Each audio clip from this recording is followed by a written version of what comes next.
Welcome to Books Boys, live from the Grand Library, TheDean and PJ.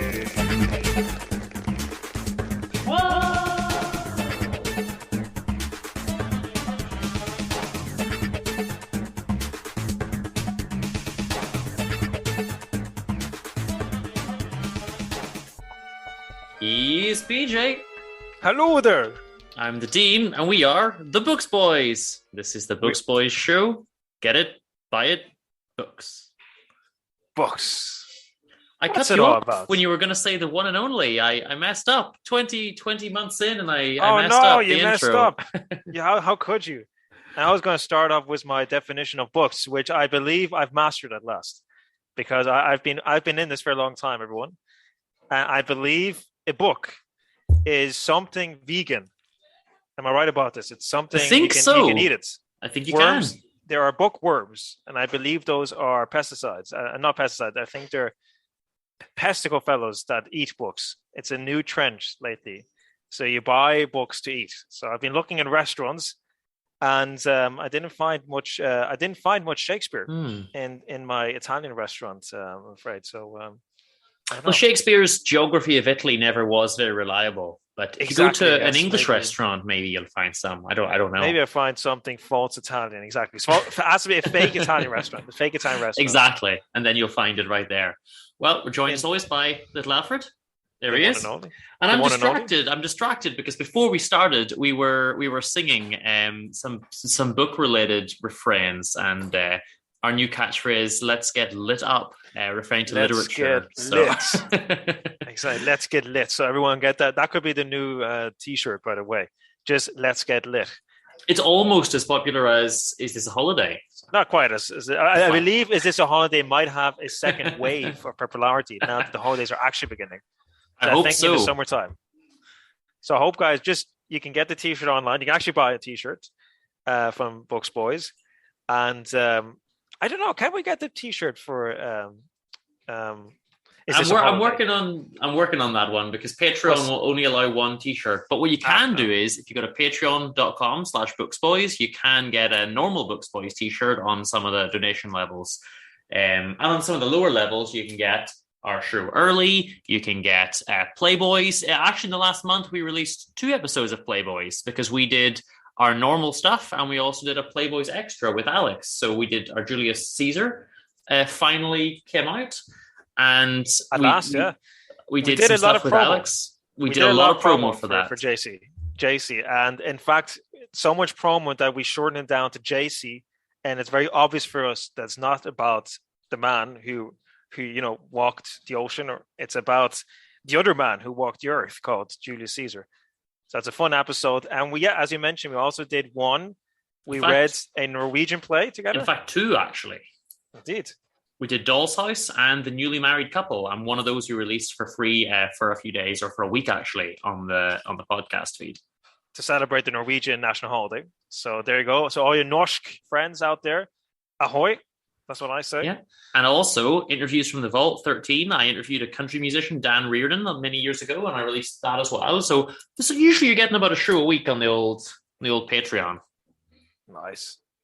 So guys, sign up, get it, listen to it, and buy a T-shirt. That's the catchphrase. You got it in one. Exactly. Well, let's get stuck in because I read too much this month, but we're not going to cover it all. As usual, but I read way too much. I'll tell you why. I'm halfway through my 9th book this month already. Your 9th book? Yeah. Now, obviously, we're on the last day of the month, so the one I'm halfway through is going to carry into next month. Okay. I'm also going to keep another one for next month, and I read some poems of Lorca, which I'm going to do separately in a little Poetry Pals. So what that means is we've only got 6 books to cover, thank goodness. So last month, I believe it was last month, or was it the months before that, we covered Miguel Hernandez. That's right. Great Spanish poet. And now Federico Garcia Lorca is from the same time period, a bit earlier. We'll get into that too, I suppose. But I highly recommend it, just saying from now on, both Lorca and Miguel Hernandez. Yeah. So I'm going to talk about 6 books, and people will be glad to know that we're almost finished with Honoré de Balzac. I think we had a lot of Balzac. But are you sure about that? Because I believe he did write about 200 novels. So I hope you didn't read all the novels. No, but I'm almost finished comedy. on the little run of Balzacs that I'm getting from the library. Oh, you're not doing the complete works. You're not doing the whole human comedy. No. Oh, okay. But I did start out this month by reading some Balzac, and I read The Country Doctor. There's not a lot to say about this one, if I'm being really honest. It's very boring and uninteresting book. Oh, no. Essentially, this chap goes, and we find out at the very end that he's gone under a fake identity, and he goes to meet a little country doctor. And I guess this must be part of the scenes from Country Life. I need to explain to the ones who have missed it. Balzac wrote the human comedy, La Comédie Humaine, in contrast to the divine comedy of Dante. So the human comedy is not necessarily always a comedy. It's basically a realistic portraiture of early 19th century France. Am I right about this? Yeah. Of all aspects, divided into city portraitures, country ones. So this one is subdivided into the country stories of the whole human comedy. Yeah. Okay. This particular one is 1833. And it is part of the scenes from Country Life, as I say. It's just this guy goes to see this doctor, and the doctor, Benassis, basically what he says is he's not in it for money. So he says, like, if you're rich, you will pay me well, and if you're not rich, I wish for nothing. So he doesn't set a price for his work. He just says, like, a rich person will afford to pay me, a poor person can't, and there we go. I'm not interested in kind of setting prices for my work. But what he actually does is more than just what a doctor would do. He kind of takes over this little town, and he improves their market economy, their agriculture. He just takes over like a kind of mayor of the town and gets everything working. He improves the infrastructure, roads, just everything, and really takes this little rural village and kind of modernizes it all on his own. Sounds good so far, actually. So it's an altruistic. Yeah. Well, here's why it's not good. We don't see any of that happen. They just told us he did all of these things, by the way. So nothing happens throughout the 300 pages of this book. Oh, no. And there's some bits that I don't agree with, where he talks a lot about capitalism and markets and exchanges. And when a country's in full production and the production is balanced its consumption, it's necessary to create fortunes and increase public wealth. And there's a lot of little spiels about, how we need production and manufacture and industrial revolution and capitalism, which obviously don't sit well with a dirty commie like myself. But indeed. So I suppose this particular novel was not among Lenin's or Stalin's favorites. I would say not. Wasn't in the Soviet Union. Okay. And there's a chap, Tabarou, who they kind of refer to as being a bit of a scoundrel, and he comes in and he lays the case out, and he says, "Look, here's something that happened. I am a cheat and a beggar and a thief, as you know, and here's the set of circumstances. And at the end, I didn't pay the guy. What should I do?" And he says, "Well, you're in the wrong, of course." And he says, "Are you sure I'm in the wrong? I won't win this at the courts." He says, "Absolutely not." He says, "Haha, well, I tricked you because I reversed positions. I'm actually the other guy, and now you've just told me that I will win in the courts." And they're like, "You scoundrel." All right. So it does have some of the Balzacian humor. There's a little bit, yeah. Yeah. But it's just very funny. It's just tricky that nothing really happens in the book, and we find out at the end the guy visiting him wants his help, and that's fine, but he did it under a false identity, and I don't really know why he bothered, because the chap's very willing to help people anyway. And then at one point he talks about how everything will eventually turn into monarchy and the dynasties of kings, but I believe in the iron law of oligarchy, so I think that every political system will turn into oligarchy, not monarchy. And then he follows the Anna Karenina method. Oh, no. Because they say to fill pages, because nothing's happening in the damn book. So how do they fill pages? They say to the stranger... Agricultural manual. Not quite. They say, "I heard you once went on campaign with Napoleon." And he says, "I did indeed. Would you like me to waste 50 pages telling you everything I know about Napoleon?" Oh, Lord, okay. So we just have a lot of that. So, look, it's not great, okay? But if you're interested in really racking up your Balzac count, throw it in, I guess, but it's a passable one. Does it at least make good use of realism? Is it like in the sense of, he's one of the fathers of realism? Is it very detailed analysis of the society, or at least even detailed? Yeah, I mean, we do get to see the society. We see the way this doctor has helped the society, and it's nice to see some of the details that we do see. And if you're a big fan of Balzac or of that type of literature, you might find some merit in it. But honestly, like, don't make it your first Balzac. You know what I mean? There's no need. Yeah, I mean, our first Balzac was Old Father Goriot or Yeah. Le Père. That might still be. Yeah, it's still the one to start on, I think. Yeah. Definitely. Yeah. So the library. Go ahead. No, don't forget, guys, that Balzac, he wrote every day. He just woke up around in the evening time, drank coffee, kind of stayed in bed and wrote till 6 o'clock in the morning, and then fell asleep again. It didn't have the most healthy lifestyle, and probably at some point quality must decrease if you're writing every day just non-stop. I mean, I'm surprised he wrote so much good stuff. That's all I have to say about Balzac. Yeah, I mean, that's a very fair comment. I then read a second Balzac from just a couple of years before 1830, and this one I preferred a lot more. This one, however, was more. It's called The House of the Cat and Racket, okay? But actually, the collection I got, these are novellas. So there's actually a couple of different novellas within the collection. So they may not all be from 1830, but that's the volume that I had. Mm-hmm. Cat and Racket itself, just to sum it up very, very briefly, there's a nice chap who's got he's got a guy working for him. And he's a very kindly master. And he says, look, I'm very good with you, but I think you're not being good with me because you're not telling me the secrets. I've told you the secrets of the till and how to run the shop.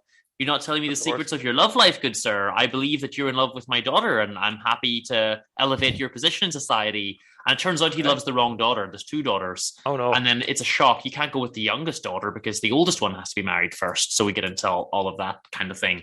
But he reconciles them to it. And in the end, he says, okay, you can marry the daughter and you'll be very happy. And I think he's inheriting the shop as well, or some money from it or something like that. So it's nice to see good people who aren't trying to swindle each other, which you get in a lot of these books, Just a nice, kind master. Yeah, because the divine, I keep saying divine comedy, the human comedy, it's really a lot of the themes in it are money and manipulation of power. So it does repeat in all the novels in some sense. Often they're poor characters, or they're trying to act as if they're rich, and they're trying to get power over someone. And that's just something like, this kind of social ladders it just repeats itself in many folds in all of these works. And remember, the human comedy, I think, consists of about 90 novels and more than 40 unfinished novels and a few plays. No, sorry. Yeah. There's a lot that are just a title or a fragment, kind of not a book that's actually done as well. Yeah, I think about 30 or 40, as you say. Yeah. It's still worth reading because this really started the whole kind of big masses of novels that are linked. This whole kind of historical kind of novels that became popular later on. This started. Now, listen out for it, because I'm going to just touch on a couple of these novellas, and you're going to catch a very important link in a moment. But that's really all I have to say about the actual main one, House of the Cat and Racket. It's just a nice story. The other sister goes off and marries some count or some aristocrat anyway, and she's an artsy type, and she's a lot less happy with him because he realizes a year into the marriage, well, we've got nothing in common. You were pretty and I married you, but I'm an artsy type and you come from like a merchant type background and we don't have anything in common. Yeah. And then the granny or the aunt says, you seriously let your husband lock himself in rooms with naked women, and you're fool enough to believe that he's drawing them and doing nothing else, madam. I took offense at that as someone who does do life drawing. Indeed. I can imagine. But no, it was a funny one to some extent. Okay. Second one in the series is about a dance, and there's nothing to say about this. It's a very, very short one where they're arranging a dance. The only reason I bring it up at all, the dance at Sioux. Okay. The only reason I mention it is because at one point, in a totally throwaway line, they mention, what have you got against Monsieur de Rastignac? And they say, well, Madame de Nucingen has made him her banker. And then they just move on. So there's just a little throwaway line to some of the old characters that we know from Goriot and from the other books in the collection. Okay. Then my favorite, The Vendetta. So this one is very nice. This girl comes into her father, and the father's very possessive, and he's very much, you're not allowed to ever leave me. You can't have a husband. You can't have anyone. Stay with me. Your dad loves you. But he's very, very loving, but very controlling and possessive at the same time. Okay. And he eventually says, you can marry when I'm dead. And she says, well, why do you want me to wish for your death, father? Because I've met a guy that I really like. So they introduce the guy. And of course, doesn't it turn out that the guy Ginevra likes is an old vendetta that the family had against each other, and they'd had murders between the two families going back generations, and so the father disowns her and kicks her out with the husband, and then well, I'm not going to spoil the ending, but it's very, very, very sad and tragic. Okay. But this was the best one in the collection, the vendetta. Just because of the story, or did you? Yeah. Was it also? Yeah. Yeah, it's the kind of story you would like it. The story's very good. The tragic ending's very sad, very very Balzacian, really. Yeah, totally. But also just the whole thing about the vendetta, that they don't realize this guy Luigi is the same one from the other family, is kind of funny when it first comes up as well. So it's kind of tragic and comical and does a lot of things at once. And that sounds really more like Le Gorio kind of stuff. Yeah. At one point, the father's going to kill his daughter with a sword. He doesn't, but at one point he's considering it because she's in love with the rival family. Yeah, you like that Dumas kind of story. I do. I really do. So there's a couple of other brief ones, but those are the main kind of 2 or 3. Oh. So that is how far I got with Balzac, and we've got one last Balzac next month, and then we're putting him to rest for a good while. Until you start the rest of the 90 novels or whatever it is. Yeah. Okay. Would you like to go ahead with one?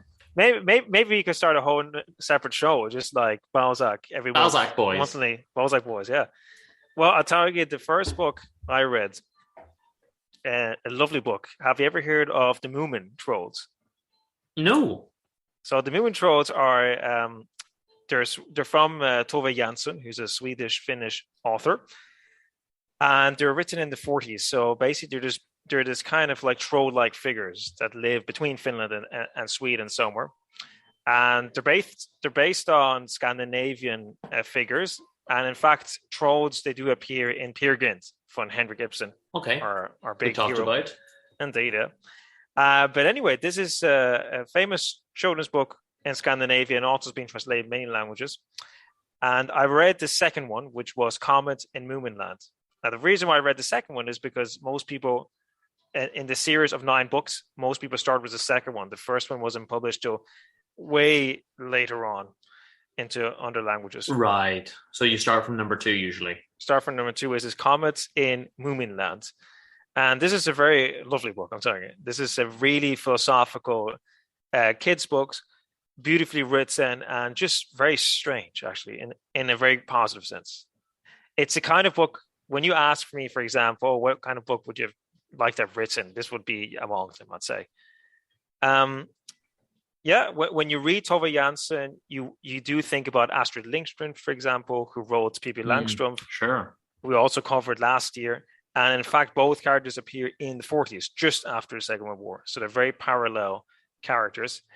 Whereas Pippi Longstocking, sorry, I said Langström. Whereas Pippi Longstocking is a very kind of independent, strong character. The characters in Moominland, they're all flawed. And that's a beautiful thing about it. They all kind of have their strengths and weaknesses.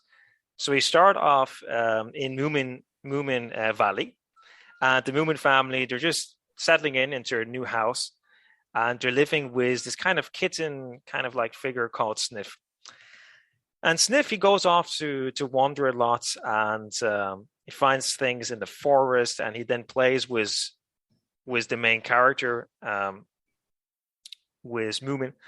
And they go off in their little ventures. But something happens that disturbs them, which is that a comet is flying into Earth. And everyone's very worried because it's a huge comet. And a friend of them told them that this will destroy the Earth. And they become very worried because Moomin and Sniff are basically these young childlike figures.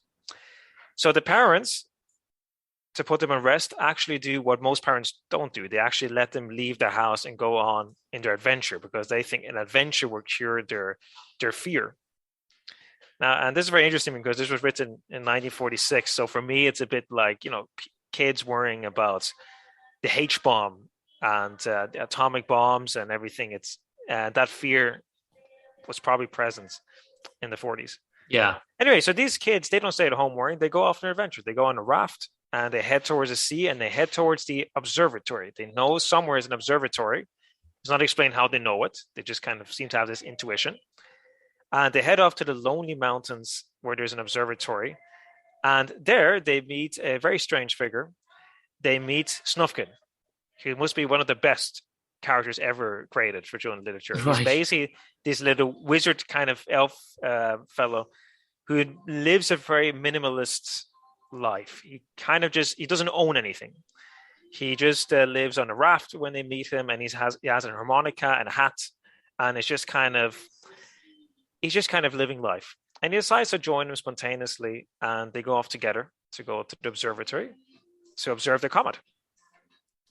Now, and I find this interesting. So you got three figures. You got Moomin, who's very he's very much a child. So he's he decides when he wants to do this, he does this, but he also gets bad humored. But in his friend Snifkin, the cat, he always wants to possess things. So he's kind of in love with a normal kitten, I should say. And he says, well, if I want to have you, I want to own you, please come to me. And Snufkin, on the other hand, actually teaches Snifkin that you don't need things. How are you not getting confused with Snufkin and Snifkin? I just got confused there, I think. It is very confusing, actually, I admit.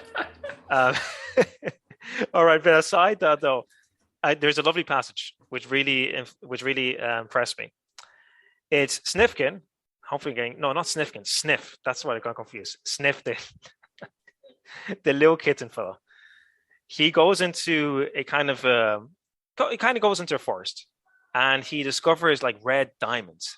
Okay. He says, "Oh wow, red diamonds! Oh, I can at last buy all the things I've wanted. I can press my little kitten friend, and she'll be mine." And he's always like wanting to own.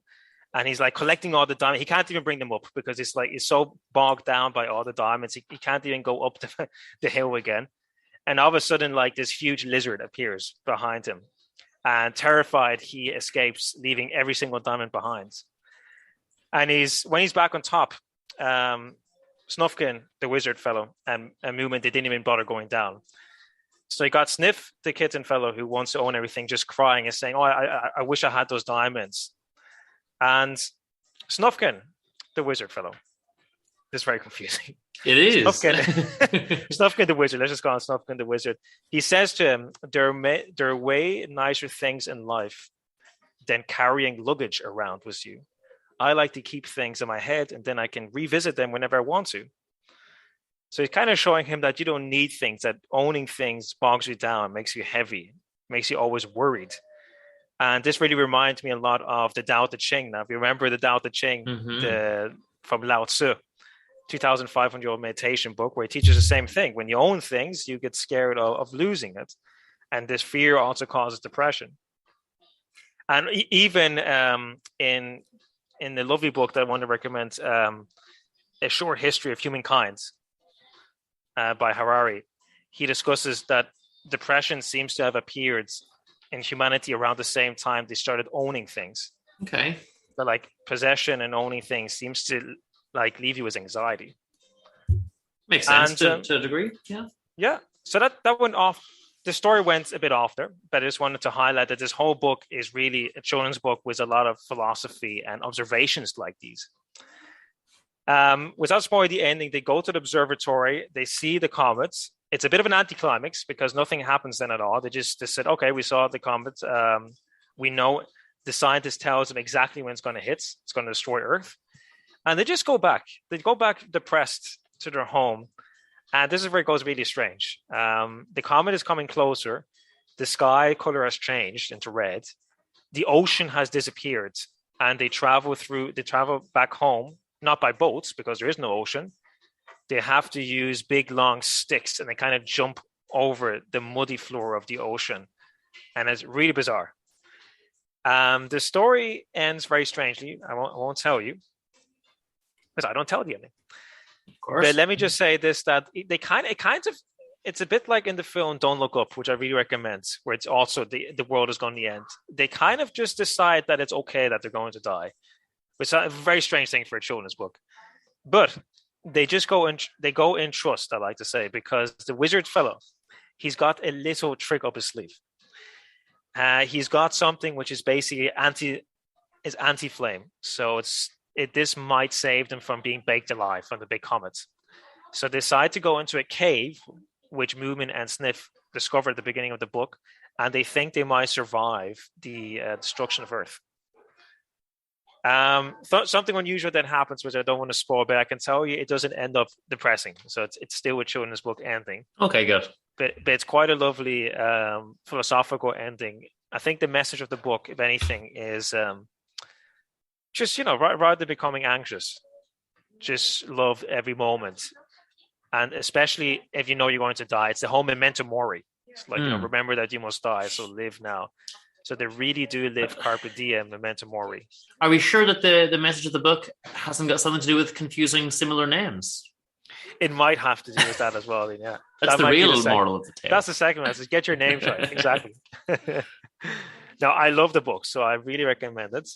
I didn't want to spoil too much about the ending, but it's just going to leave. You're fascinated by these characters because you got like trolls figure, you've got like talking animal figures. I love all that, to be honest. That's why I love, for example, Winterset Hollow or about Okutama Express, my novel. Yeah, I always love these animal figures that represent maybe also a virtue or vice. They're often very symbolic. And the strange thing of all is that in the 40s, I was just reading, I'm not sure how scientific this is. This might be a bit pseudoscientific, but supposedly an astronomer did discover a comet that could have destroyed Earth in the mid 40s. Right. And it just went off Earth, so it didn't go near Earth in the end. But it's just a strange coincidence. Tove Jansson supposedly, after hearing that, said she didn't know about it, but it seemed a very strange coincidence because it was released almost in the same year this observation was. Very interesting.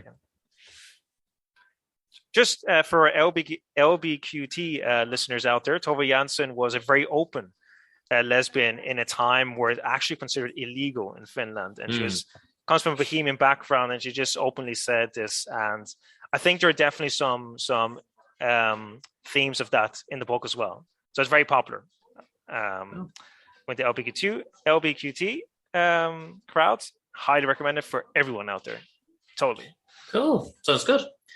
Well, before I go into anything else I've read, we might as well quickly just say hello to anyone listening on Radio Oxen or also on the TNC podcast network. And thanks to all our friends. And of course, booksboys.com is where you can get a website where you've got links to all our social medias, our Patreon, and all the other things that we're involved with, different places you can listen to the show. We've both been moving around a little bit, though. I don't know if we mentioned, you've relocated to Germany. I have indeed. I'm in Dresden now. Lovely city. I believe it used to be called the Eastern Paris. It used to be called before the war. Then it was destroyed and rebuilt by Italian architects. That's the irony. And it's actually beautiful. It's a beautiful city. Highly recommend it. And I love culture. And in fact, Dean, I keep. We posted a video of this. I keep crossing like old telephone booths where people put their books in. Yeah, and you can just take them. I've seen at least two of them, and there's always like books that people always leave like their books in boxes and they put them on the street, and you can just take them. You put a video of that, very popular on our Instagram. We really took off on Instagram there. I think in the last month we've gone from 900 to 1,200 followers. Wow. Some of those videos were getting like 20,000 views, things like that. So we've got very popular. Thank you very much, everyone, for that was just a spontaneous video. I wasn't expecting that. Thanks to Elisa, she just filmed me, and thank you. And also, I have not moved anywhere, but I have a lot of little trips planned, mostly to different parts of Spain, little tours around Spain in the next month or two. And our Playboys co-host Alex has moved off back to United States for a few months. So we're all... but he'll be back, don't worry. He'll be back. We're all getting around and moving and doing various things. We our mutual friend, we're very fond of him. We don't want him too far away. He's at the other side of the pond, but he'll be back very soon, don't worry. So the next things that I did, I read two Spanish. Well, sorry, no, I didn't read any Spanish books. I read two books in Spanish. Yeah. None of them were Spanish books. So the first one... Can I guess Dumas, Balzac? No. Patrick Suskind, Perfume. I'm very amused that you read a German book, not in English, where it would be better translated probably, but in Spanish. Okay. Yeah, I don't know where this book came from. It's been on my bookshelf for some months. And I don't know... I love that book. Did it magically appear? Maybe it was part of the last care package of books that Valerie the Pigeon Detective sent me. Maybe I bought it sometime and forgot about it. I don't know, but it's been on the shelf. So eventually I just decided to read a German book in Spanish. Well, yeah, very not in English yet. First time I've ever read a German book, actually. Really? Okay. I can think of, yeah. Patrick Suskind, just a bit of background information for everyone, is renowned in German for being a real eccentric, like a proper reclusive eccentric. He actually doesn't show himself to the public, really. He's released only really, I think, 3 novels. Not only, but he's released 3 novels and some essays. He's keeps himself quite minimal, but the stuff he's written is gold worth. And I think the Perfume is amazing. This is a bit more modern for my usual tastes. We're talking as recently as 1985. 80s, right? Yeah. Mm-hmm. But I really loved it. So we've got this chap, Grand Wheel, and he essentially is, we see at the beginning about when he's born, and the kind of the midwife thinks he's got a demon kind of possessing him, and the priest or whoever says, don't be silly, like, don't worry about that. And then we skip ahead a little bit, and he encounters this guy Baldini, and he's working for him in a perfumery.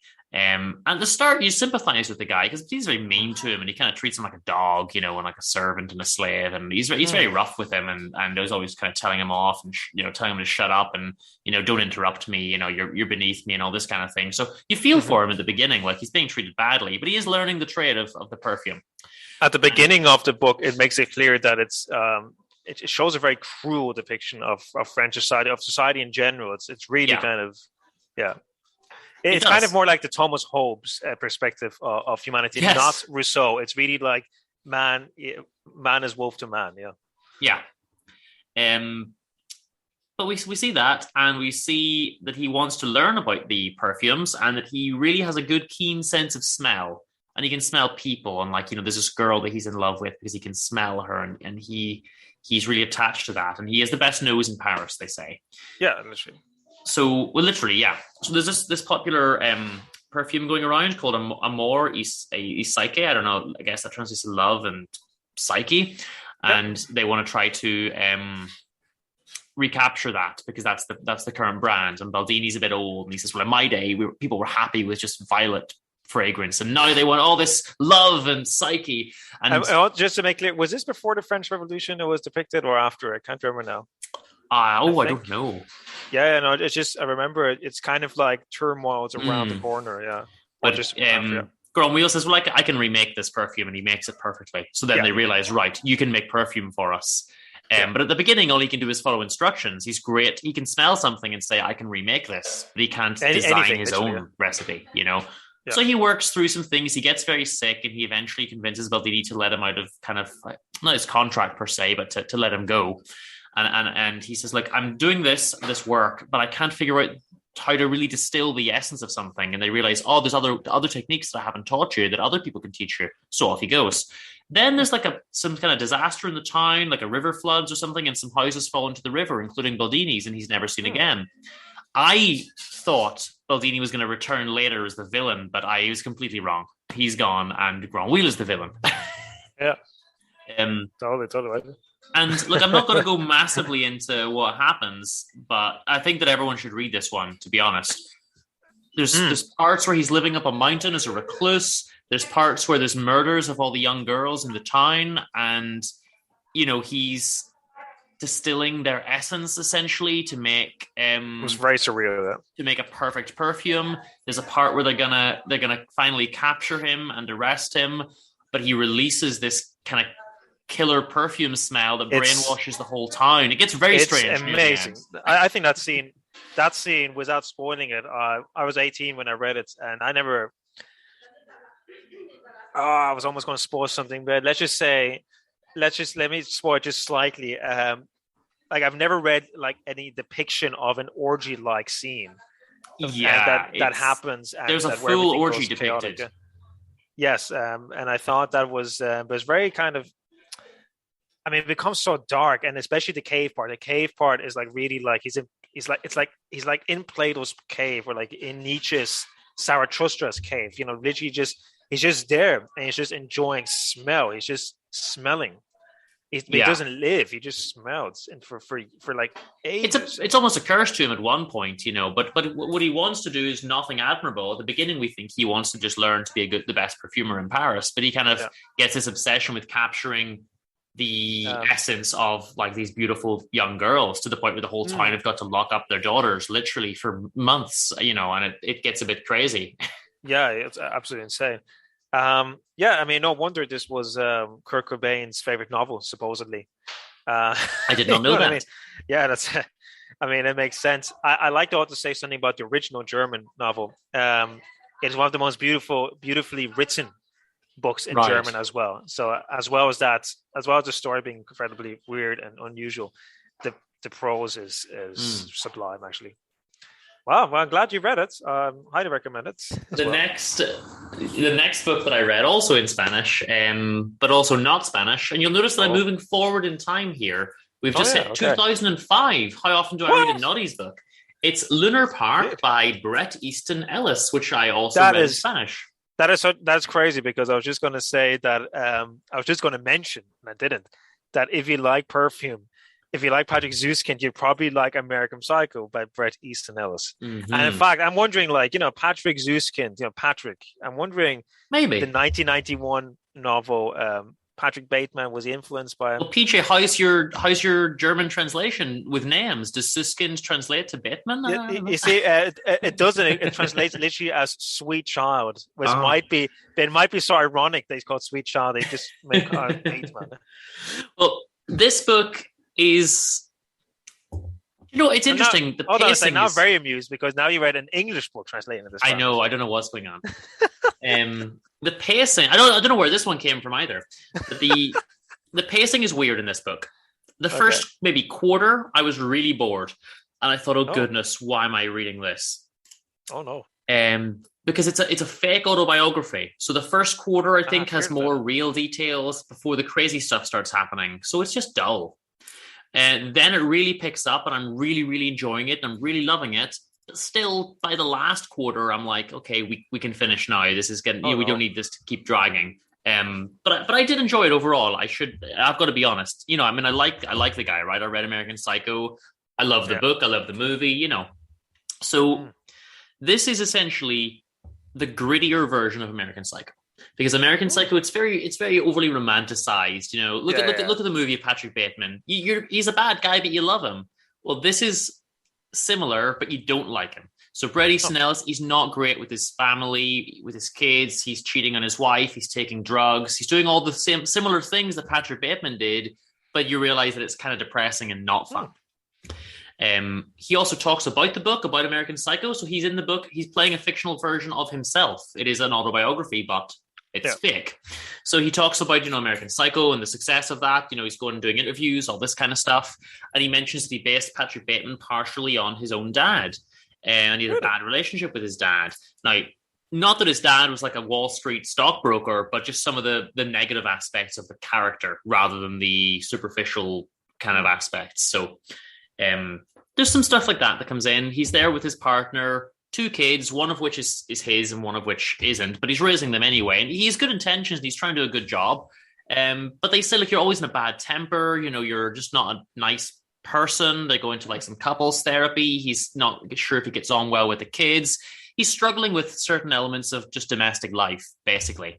And with his dad as well. Then he starts to notice all this weird stuff, like the house they live in is 307, and 307 was the time that his dad died, and all this kind of stuff. And there's all these weird coincidences, and he thinks there's a curse on the house. And he meets this guy Clayton, who wants to be instructed by him, because he's also teaching one day a week at the school, literature. And then they realize, there's no student called Clayton in the school. Who is this guy? And Clayton turns up to a party dressed as Patrick Bateman, and they can't find him. They can't track him down. And the girl that he's cheating with, Amy Leicht, appears with Clayton, and then they never see her again. And then all these kids in the town are going missing. And it's like, what's going on? This is all crazy. And then does his son know about the missing kids? There's just a lot of weird stuff happening.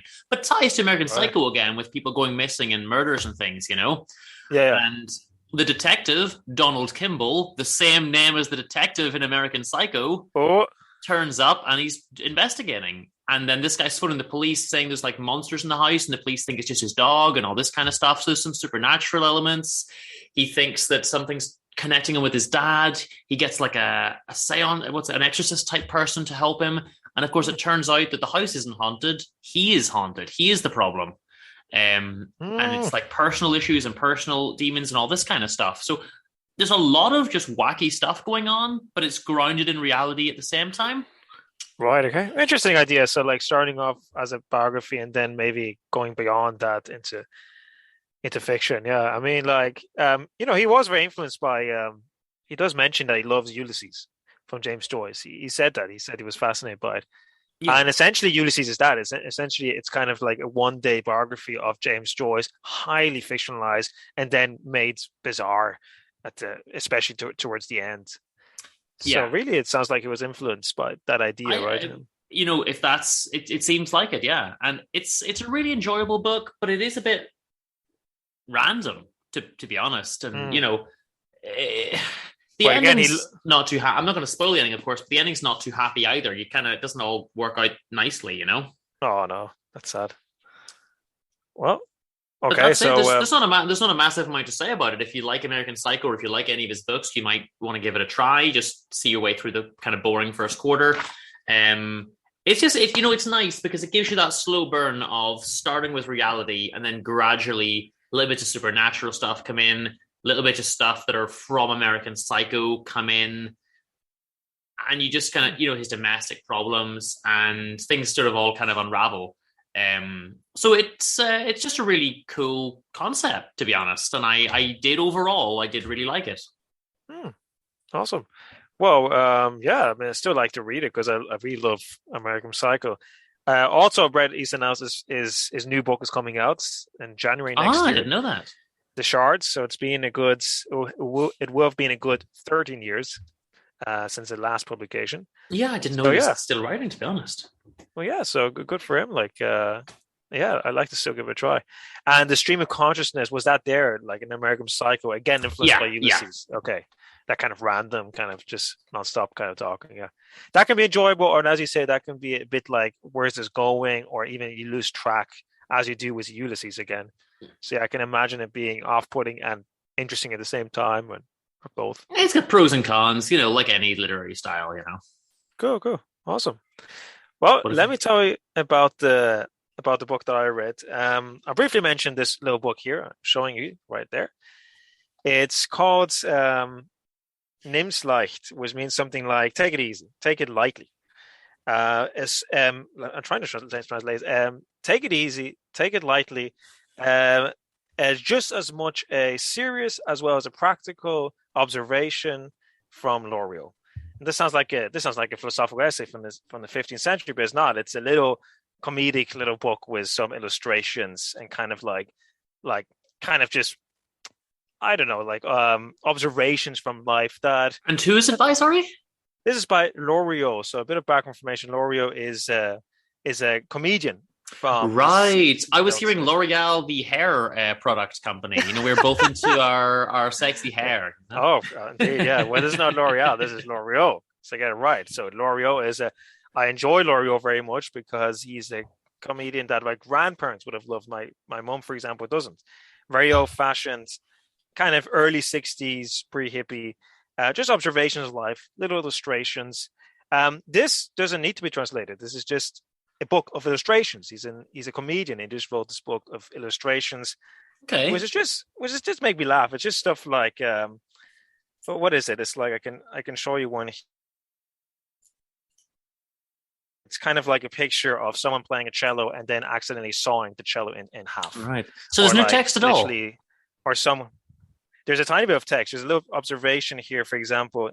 Here, there's basically rhubarbs, and there's a face of a rhubarb, right. And it gives him like a whole little biography how it becomes an influential politician. Have you found an interesting new way to sneak in the ninth art, PJ, to sneak in the comic books? To sneak in the comic book. I've been trying desperately to do that, and it's very hard with Dean because he likes his classic lit.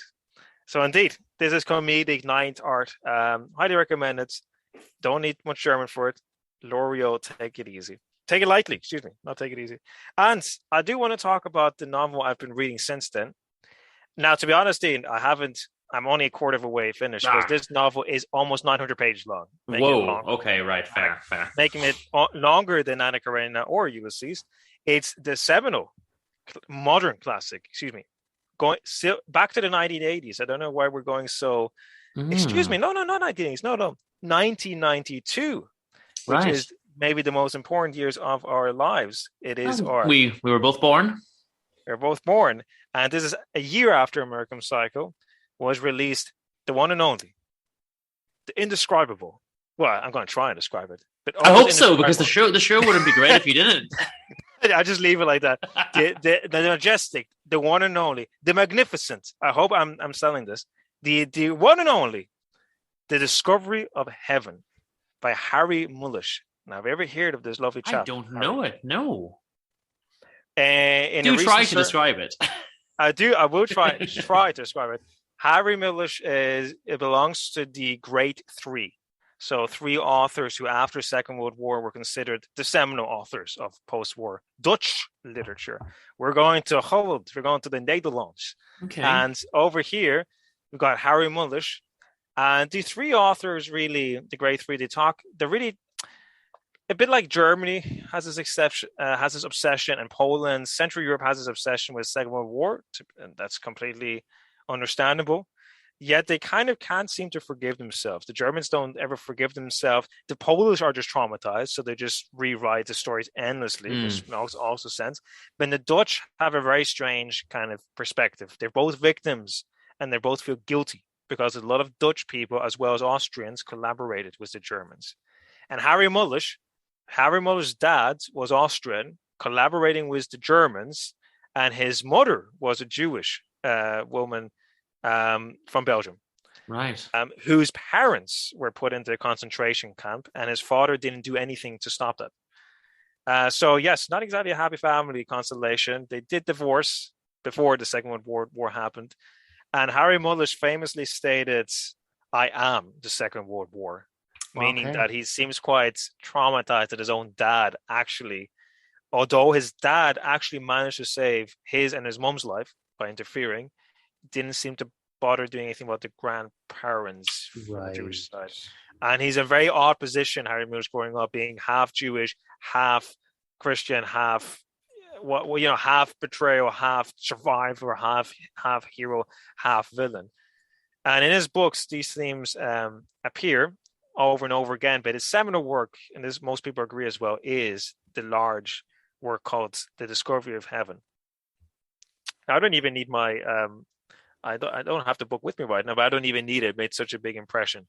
What I've got to say about this book is that we got Max, and you've got Ono, and these 2 fellows they become best friends. But how did they become best friends? By divine intervention. And this sounds like it's going very Christian enough. It's not particularly religious, the book, or anything like that. But it does take the premise that angels interfere to make, because they need a savior.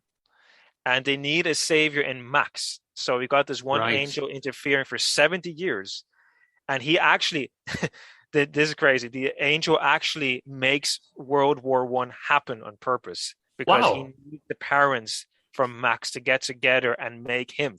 Because supposedly, I haven't finished the book, but supposedly World War I is better than whatever would happen. The alternative.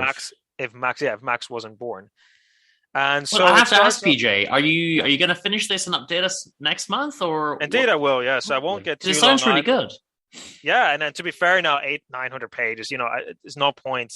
It's probably good that I'm doing this in 2 parts, and it's got a lot to say in the book. What I found fascinating is this constant reminder that Harry Mulisch's background really is Max's background. So Max, the character who's supposed to be the savior, he doesn't know this, but the angels have made it so that he will be savior. Has the same background, slightly worse. So Max's background is that, again, Jewish mother and Austrian father, but the Austrian father actually didn't bother saving the mother in this alternative biography of Harry Mulisch. A bit like we just mentioned with Bret, Easton, and Ellis, kind of a fictionalized biography. I suppose for dramatic effects, worse, right? Because the mother actually was murdered by the father. But really, it's Harry Mulisch is Max in this character, in this book. So it starts off with this angel talking about was this kind of like, it's not really God, it's someone like between God and an archangel, and it's quite it's unusual. I'd say it's not really what you'd expect from angels. They take it all very stoically, what's going on Earth, and they're not particularly kind of like, oh, isn't this lovely being in heaven or anything. It's more like an office job for them. Sure. And reminds me of The Good Place a little bit. Yeah, I suppose it is, and it has comedic elements to it. So it's not really just like this Second World War thing, whatever. This is not a Second World War book. This is a book set from the 60s to the 80s, but it's constantly about the Second World War and about Max not really handling the situation very well about his backgrounds. So you got Max, and you've got I've got Ono. By divine intervention, they just happen to meet in the oddest circumstances, and it's the whole book is about if this didn't happen, then this didn't happen. So we know this, but the characters don't know this. So we've got an interesting, almost divine perspective looking down at these people. So it's an interesting already structure of the book. So it starts off in 1967 in Amsterdam, and they meet just outside Amsterdam. Max gives Ono a lift in the middle of the night, and they just know instantly that they are basically soulmates. They're both really, really like overly intellectual and sarcastic, and no one really gets them. But now these two, they just get each other. But they're very different. Ono is very introverted. He's constantly thinking. He's not really looking at the outside world. He's just thinking. He's kind of like a language genius. He's always like his head is. It's kind of like it's. His head is always kind of in the clouds, but Max isn't. Max is really living in the now, and Max is always flirting with ladies, and he's even his appearance is he's very meticulous. Whereas Ono, the introvert, is very messy and dirty, and yeah. So they're both opposites, but they become best friends, and the book is very enjoyable, I'd say, for anyone who's into history and literature and philosophy. It really makes a huge amount of references to. So it's ticking some of my boxes here. Yeah, you'd enjoy because you get all the references. I suppose if you read these, are really well read people. They're kind of like, I'd say they're a bit outside. They're outsiders, I suppose, because they've gone a bit too much. Like it's just like no one gets what they're talking about. And but it's beautiful because we get the references. At least you get the references if you're into that. It might not be your book if you're not into it. But if you're into that, you get the references, and it makes a great portrayal of the world, actually, from the late 60s to the 80s. That's what I love. Okay. So they go to, jumping ahead a bit, they go to Cuba, and you can see really Fidel Castro. You meet a lot of famous people throughout the book that appear there, and it's very interesting. Without getting too much into it, they become best friends. But after half a year, and they quote Hegel. This is what I love about it. They constantly quote someone. And I didn't even know Hegel said that. Hegel said something along the lines of, wasn't it beautiful when it lasted, the summer of the light, or something like that along those lines. He was talking about the French Revolution. Hegel was very enthusiastic about the French Revolution. And he said, wasn't it beautiful in the spring? Sorry, not in the spring of our youth. And then, the French Revolution turned into more tyranny. And they kind of both, these characters kind of mentioned that they kind of know that their friendship is falling apart actually after half a year. And it becomes a bit confusing when Max falls in love with a cellist called Ada, who then nevertheless falls in love with Ono. And so you have one couple, but then she leaves Max and is with Ono, and now it's like, a bit of tension, I suppose, there. And whereas Max led up to that point, led a very light life, full of just kind of sleeping with women and just actually enjoying music and life. Now is where he starts to worry about his father and mother after he visits Auschwitz, and you really get a real insane kind of insane chapter, not capital, of that whole kind of Krakow and Auschwitz. And depression starts to enter his life, and they become a bit more risque in what they do and how far can they push their own intelligence. And the point on which I'm at is they're in Cuba, and they're in a Congress. They've managed to somehow accidentally end up in a revolutionary kind of rebel like assembly. Right. But it's becoming really dark now, actually, because Ono is actually now just about to betray Ada, even though he's actually a very loyal friend and boyfriend. But he just becomes what's the word? Yeah, I suppose he just falls for a woman, and you can also tell that on the parallel level, Max is getting into the old alcohol, even though he never drank before. And yeah, it's almost the end of the first part of the book, which is the beginning of the beginning. It's called. So Okay. So you kind of stopped at a good point. yeah, because I know the next part's called the end of the beginning. So Right. we'll see how it Well, goes. I can't wait for a wee update next month because it sounds very intriguing. It's highly recommend it even now because just of all the crazy references. Max is an astronomer. Well, want to mention that. So there's a lot of kind of like Big Bang mixed up with is there a God and Auschwitz, and it's all kind of crazy. And Okay, it sounds like a lot of different kind of stuff coming together. I like the sound of it. Totally. Well, I just want to mention, just on the topic of history real quick, I have started a new history class. I'm now doing the history of 19th century Ireland. So I just didn't have enough things to fill my time, PJ. I just think the last course on how to make wigs with Agatha Christie just wasn't enough for you. Yeah, I had some free minutes in my week and I just thought, no, can't have that. Well, look, let me move on to the next book I read. I was very startled. Intermediate golf course was Bill Shakespeare, that kind of stuff. Yeah, it's not enough. I was very startled to find that I was reading some modern books. So I thought, right, how can I rectify this? I am startled, yeah. It's our good friend, Dickens' deputy, Wilkie Collins, the little novels. So I went back to an old faithful. They're called little novels. They are not little novels. They are short stories. So these aren't novellas. These are 15 to 20 page short stories. Very little novels. Very, very little novels. I'm not just saying that I'm a novelist and you just have 10-page novels, but it's from 1887, but this was out of print for almost 100 years. So it's rare. And they reprinted it then, 30 years ago or whatever in America, and you can get it now. I'm just going to quickly touch on a couple of them. I'm not going to go into any great detail. There's different, just to give you a flavor of them. For example, we have Mrs. Zant and the Ghost. So that's the idea that this guy and his daughter see this woman walking along and she's acting strange. And it turns out that she's seen a ghost. They take her in, they're very kind and they try to help her out. And that's really it. I don't want to kind of spoil them because they're 15 pages. So if I say what happens, then it's spoiled. There's not enough to talk about. And this is Wilkie Collins, your good friend, and it's called Little Novels. I've never heard of it. Okay. Well, exactly. There's a lot of forced marriages, though, trick marriages, or. Well, he was a big critique of marriage in general. Yeah.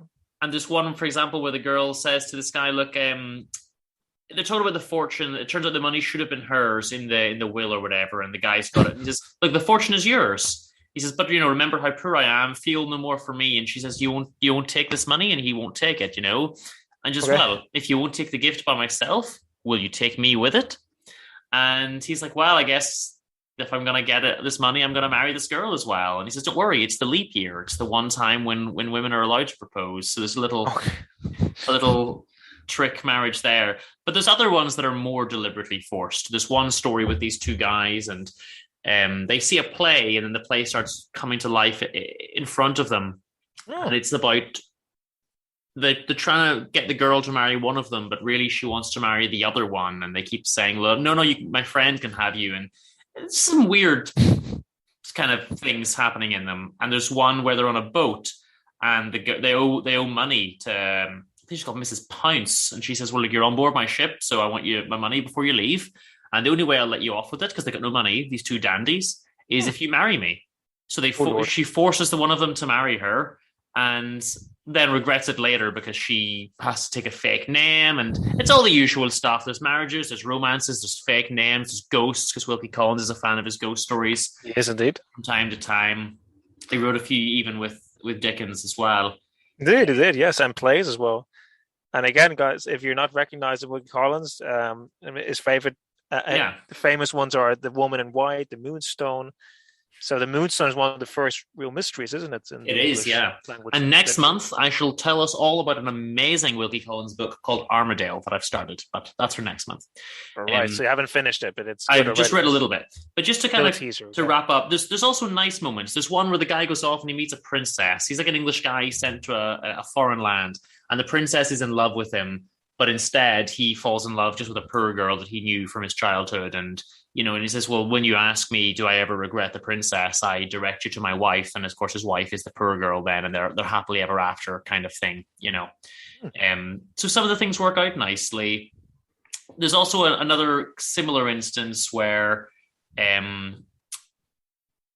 it's about whether or not the money's going to go to him. And basically she gives up $500,000 in order to marry someone who only has £800 because love is more important than money, right? So Indeed. Some of the sentiments that I really care for, Oh, good. And everyone, you like your Wilkie Collins. You loved No I Name. do. I mean, and the titles are always Mr. Lismore and the Widow, Mrs. Zant and the Ghost, Miss Mina and the Groom. It's always Mr. Medhurst and the Princess. It's always Mr. or Mrs. and the something. And the something. There's one that worries me though. It's this all's well that ends well type idea that doesn't work for me. Couple get married, and then it's another trick, and then he just says to his wife, well, come to my house and just stay there, and I'm going to go out all day and night, and you're not really ever going to see me, and you don't know anyone, and you don't have any friends here. I'm not going to introduce anyone to you. So she sends her dad round to be like, what's going on with this guy? And in the end, he's like, oh, I wasn't cheating on you or anything. I was just acting in the theater, and I didn't want to tell you because I had a fake name and all this kind of stuff. And then he donates money to her dad's church. And they do this like, I didn't know, we're all happy. And I'm like, yeah, but you still weren't nice to her. Like, oh no! Now that they've talked about it, they're nice, but she still lived like a month or two of like seclusion and sadness. Like it's not great. Oh no! Oh Lord, okay. So that's what I read, and they were fun. Like if you like short stories and you like Wilkie Collins and you like a touch of romance, I would say to read them. But it's very short as well. There's like a dozen 12-page, 15-page stories. But that's the Wilkie Collins little novels. Nice. And then we went back to the future. Because Back to the Future 2021, I read Sharon S.A. Sutila, The Stealing. Now look at this lovely cover here. Great for the listeners on the radio. Wow. It's a nice cover. It is. It's the kind of cover you would love as well. Right. Let me just describe it to the people. It's a man with long hair just holding a woman from behind, and the waves are crashing in the background. And he's kissing her cheek with his arm kind of around her front.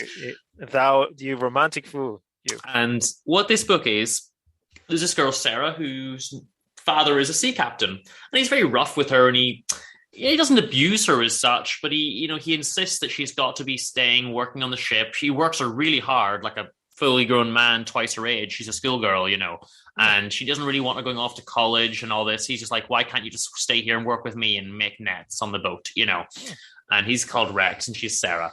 And then there's a kid, Grant, and his brothers, and they kind of bullied her when Lance and Brody, they kind of bullied her when she was younger, but now she grows up and becomes very pretty and everyone loves her. And her dad does boast about her. He does like her, but he doesn't really know how to show it to her. So he's mean to her face, but nice when he's telling other people about her. But there are some issues. There's a lot of difficult issues in the book actually, and I'm gonna read this to you because it says here, just to give you a flavor of how difficult some of the themes are. Warning: this publication contains the following: bullying, child abuse, abandonment, attempted suicide and suicidal thoughts, homicide, death, female oppression, profanity, and underage drinking. So there's just a lot of different themes being covered in this book. I like the profanities included though. And essentially this guy Grant wants to make it up to her. Then there's this other guy, Eddie, who likes her, but he's kind of creepy. And then the really interesting bits, she tries to kill herself at one point and Grant saves her. Wow. Or does Max save her? Who is Max, you might ask? Max is this demon from another world who takes her and shows her his world. A kind of afterlife, I guess. And she manages I love that. Let me go back to my life. You can always reclaim me whenever you want me. But you don't have enough energy to sustain me here. So let me go back and bring another life to you. So you wonder, is she there? Is she with Grant just to get him to Max? Does she love Max? Does she love Grant? What's going on here? And Max essentially kidnaps her, but she's immediately in love with him, like, which is startling. But then that wears off, and she's like, "Okay, I'm over that now."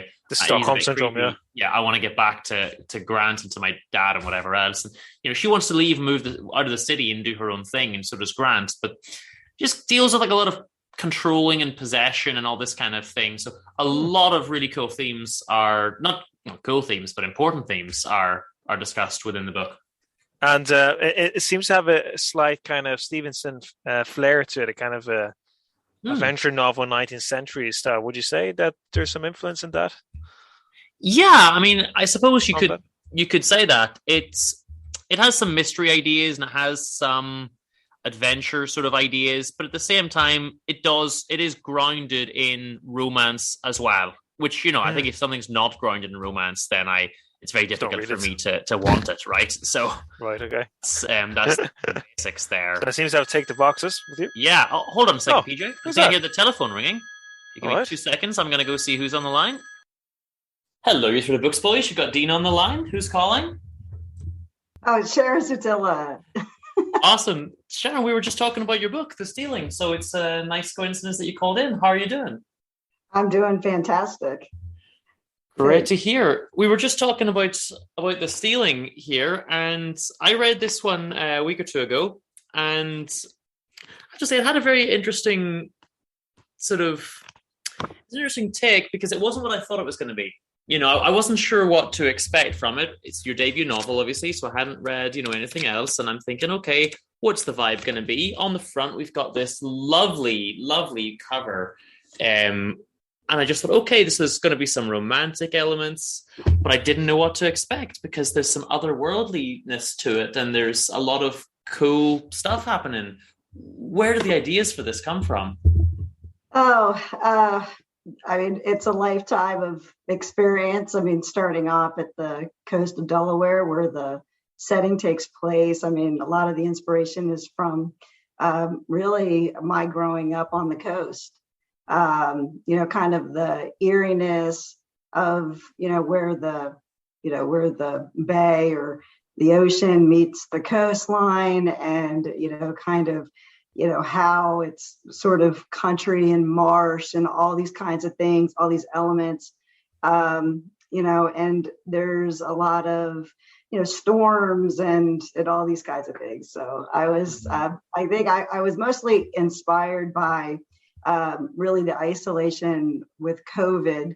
And it sort of took me back to a childhood where there wasn't a lot of people and there was quite a lot of natural elements, the storms and so forth. And all of that seems very, seemed larger than life when you're a kid, because it's, can feel, you can have a lot of fear with that. So. Mm-hmm. Tell us a little bit, I mean, I'll go through the sort of basic plot in a moment, but tell us a little bit about Max, because he's obviously totally different from anything else in the book. What was the inspiration to kind of include that kind of character? Like, is he real? Are we meant to know if he's real? Is he a kind of dream world, or is it not meant to be clear? I created him sort of as the divine interference, right?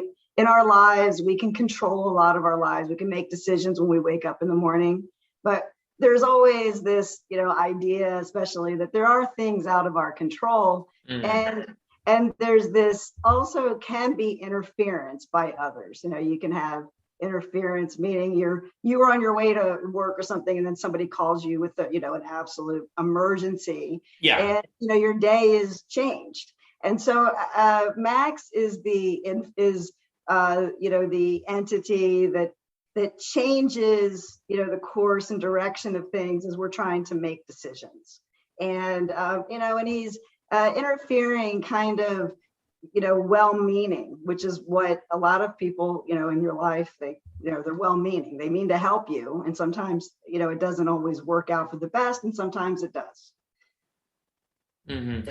There's one thing I like, which is that it's unclear whether Grant really believes in Max or not, but he says this line, I've loaded it here: "My body is made from the land, Max is the spirit of death, but he cannot hurt me because I'm the spirit of life." So I was never clear whether he fully believed Sarah about Max, but he goes along with it anyway. Like, and I think he's good with her in that way. So I really like endeared me to that endeared me to him a lot, you know. Well, yeah, I think that, all of us, even if you don't consider yourself a superstitious person or a religious person or, all these kinds of things, there's still this element of the unknown, things that we can't quite explain. And because he believed that she was saved by divine intervention, but he had a hand in it, he believes that there's, a chance that all of this is correct. It's kind of like when you say, hey, I don't necessarily believe, but I'm not going to do something really, I'm not going to do something that's going to make my life worse, just because I don't believe, right? So I think there's an element of, he believes that there are things he cannot explain, so he has a certain humbleness about him that way. I like Grant a lot, actually, because, obviously I like Sarah, but she's the main character, and you're going to like her anyway, and obviously her problems with her dad. But I really like Grant because he has this, okay, I was mean to her when we were younger. I've got to make it up to her. Also, I think I might love her, and I'm going to just be the nicest guy I can with her. And I really like that. I just think he's relatively simple in his motivations, but he seems to be doing his best to make amends and just be a good guy now, So I really like that about him. Who is your favorite? I'm always interested in knowing who authors like the most in their own work. So, Lance actually, was a favorite character of mine. Just, I know that he's not quite the main character. Of course, Max, it's really, when you say which one's my favorite, Lance definitely was my favorite character. If I was, in the story, I would probably gravitate to Lance. His personality is very strong, and he, just has kind of a larger than life personality. And he's in the mix. Also, you have this action reaction. He's also kind of nudging things in a certain way, to, kind of guide the story as well. And also, the main characters are trying to, figure out, kind of how to find their path in life, right?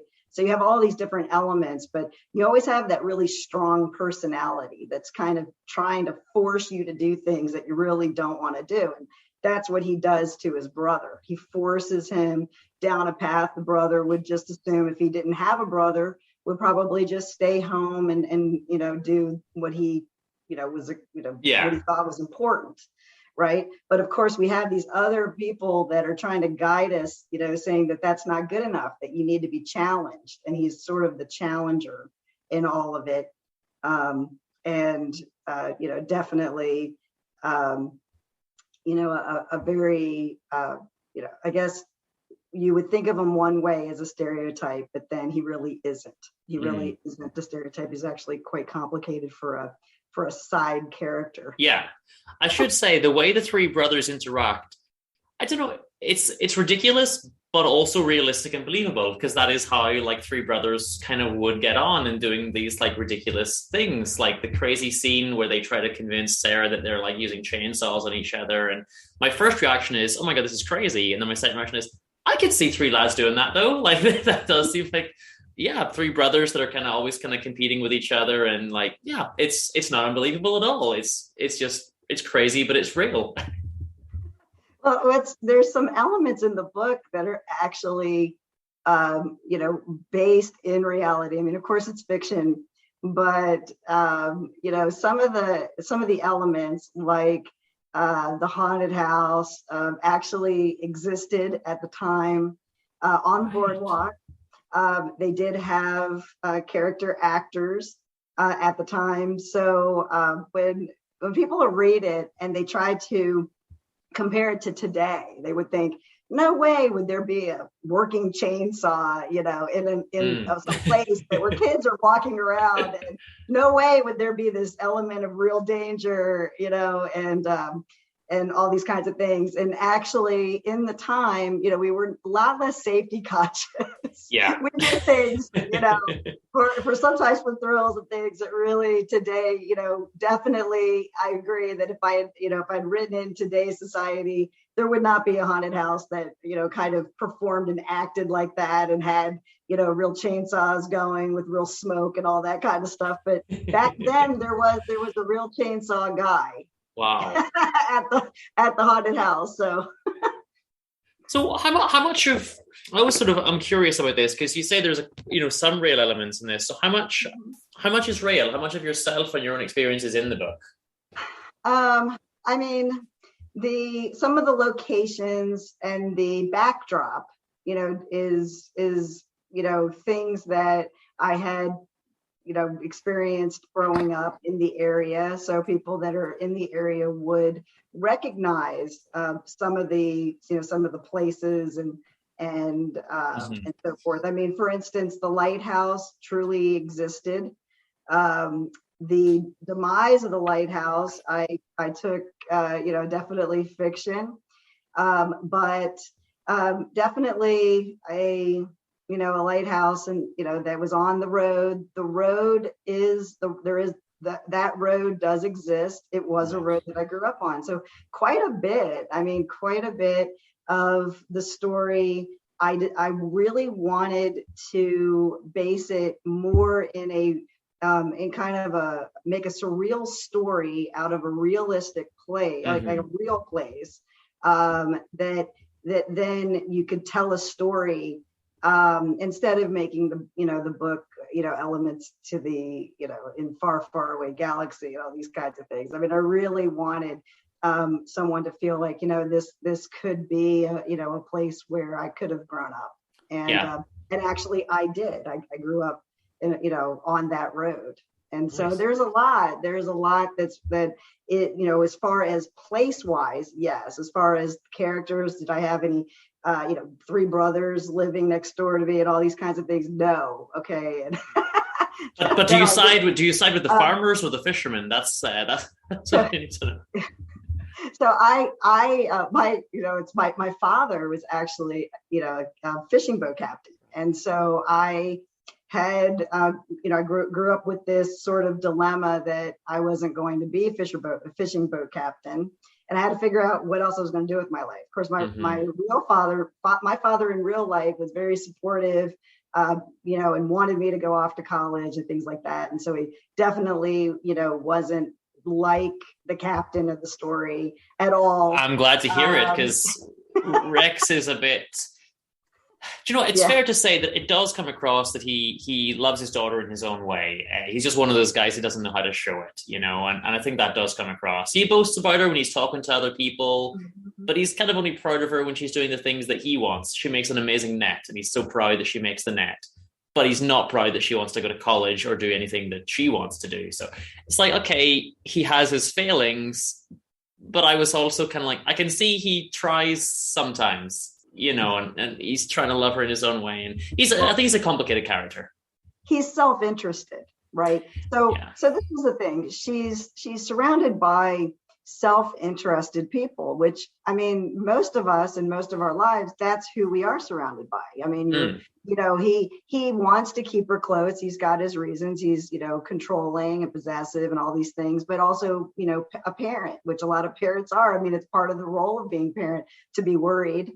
And to make sure you protect your children. And so to transition away from that, there's a balance, and it's a really difficult balance, because as you're trying to figure out what you want to do with your life,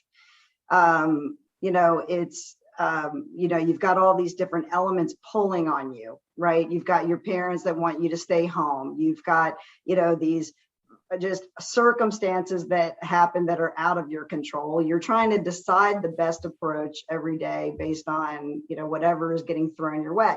So the book really is, about the hero of the story, this young girl, she's trying to figure out what she wants to do with her life. She's trying to get away from all these elements because she can't figure it out on her own, with all these things pulling on her.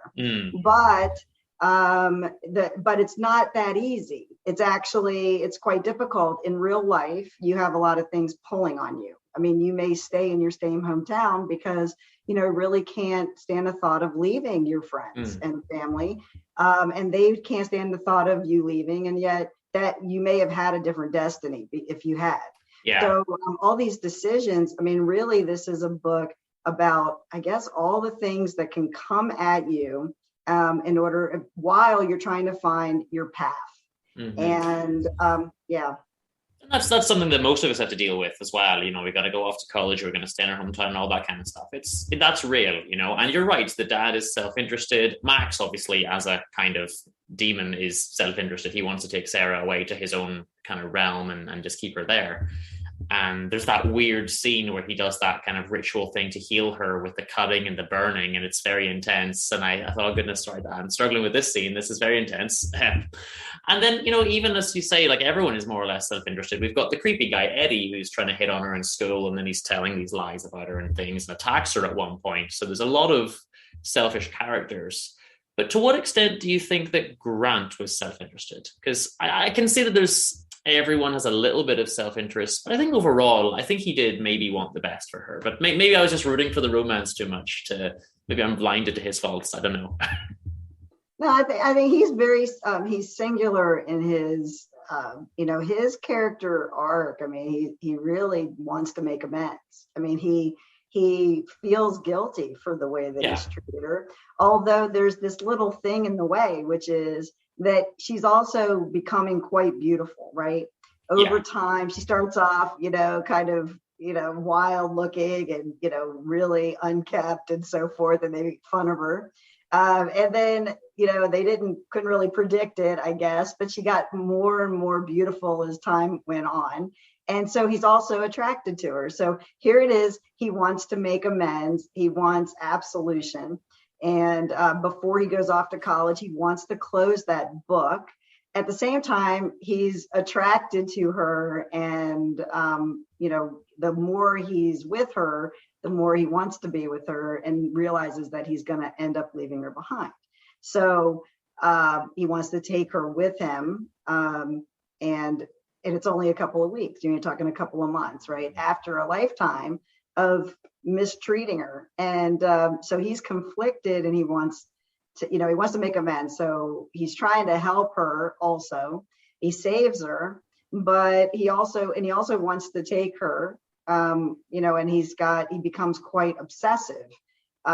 He's got that possessive obsession that happens, he becomes obsessed with her, looking across the field, her house is so close, and, all that. And so he's conflicted. He really starts off with a mission to do that, but it's really difficult when you also know, well, of course you want to make amends. Of course he knows, of course, he wants to apologize, but she's also really pretty now. So, what's his real motivation? Right. Yeah. He's attracted to her. So it's kind of a double-edged sword there. Yeah, I suppose you have to wonder. Which plays out in the later. Well, I'm sorry. I was just gonna say, you have to wonder, would he have put the same effort in if she hadn't been pretty, Right. And, and it is a point, right? So you have people, it's funny. I think if, when people read the book, they will, they'll bring up these points, and these are really valid points, right? And also, in real life, I mean, you've got a lot of people, I've got people that'll bully you or make fun of you and so forth. And then later they may like something you have, or they might, like something about you. And now they're apologizing. And when they do, it's probably, motivated by something. It may be motivated by something, and you know what. And so, it's, and you have people that say, wait, she wouldn't possibly like this guy next door. He's been bullying her whole life. But then again, she's also disgusted by her life. She also knows that she's the, daughter of a fisherman, that there's fish on the boat, that it's disgusting. I mean, she in some ways probably agrees with some of the criticism, right? He also doesn't like it.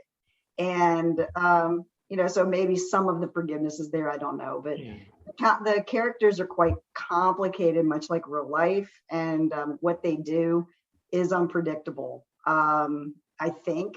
And I really spent a lot of time trying to make sure that the reader would not know what happens next.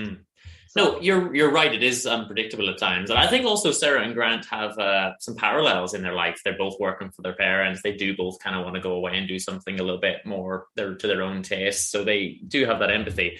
But, it is unpredictable. I mean, there's a part where they go up right after Max tells her he's had a premonition of her death.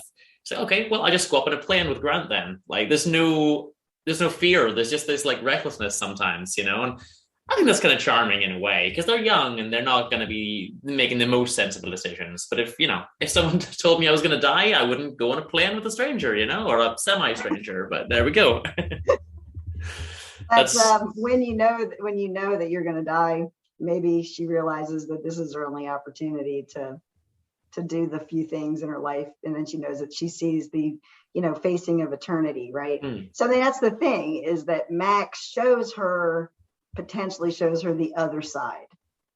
And when he does that, she realizes how, it's just, even though her life is not that great, it's still a life.